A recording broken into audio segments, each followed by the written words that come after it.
A već 32 godine u napretku radi je Dina Šišić, šefica je šivaonice, 9 proizvodnih linija za više od 350 trenutno uposlenih znači siguran hljeb, a zahtjevnim kupcima očekivani proizvod koji traži svjetsko tržište. Obuka je priča najvažnija, samo vrijedan radnik može biti uspješan. Dosta radnika je otišlo u penziju, dolazi novi kadar, obučavaju se, imamo obuku prvo dok krenu u redovne linije, pošto je proizvod takav koji zahtijeva iskustvo. Znači prvo vršimo obuku pa onda ide u redovne linije.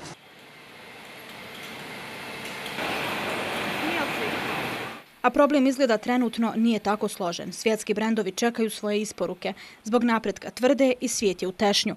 Iako više od 100.000 visokokvalitetnih odjevnih predmeta godišnje iznesu iz pogona, precizno školovanog kadra za ovu djelatnost nedostaje, priča Prvićove kompanije.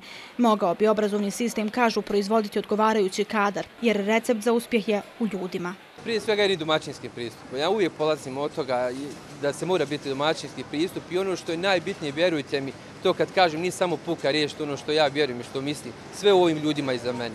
Apsolutno u zadovoljstvu radnika i to ono što je bio bit nas kad smo došli kao AS grupacija, kad smo došli u fabriku Napredak, da se prije svega napravi zadovoljstvo radnika. Zadovoljstvo se pokušava prenijeti na cijelu općinu Tešanj izgleda. Zbog toga su uveli one stop shop, sistem nalik evropskom. Servis je to privrednicima i potencijalnim investitorima da bez administrativnih barijera dođu, vide i počnu proizvodnju. U trenutnim okolnostima imamo oko 25 poslovnih subjekata koji djeluju u području obrade tekstila i kože i oni izvoze na oko 14 zemalja svijeta preko 20 miliona konvertibilnih maraka, imaju oko 1600 zaposlenih.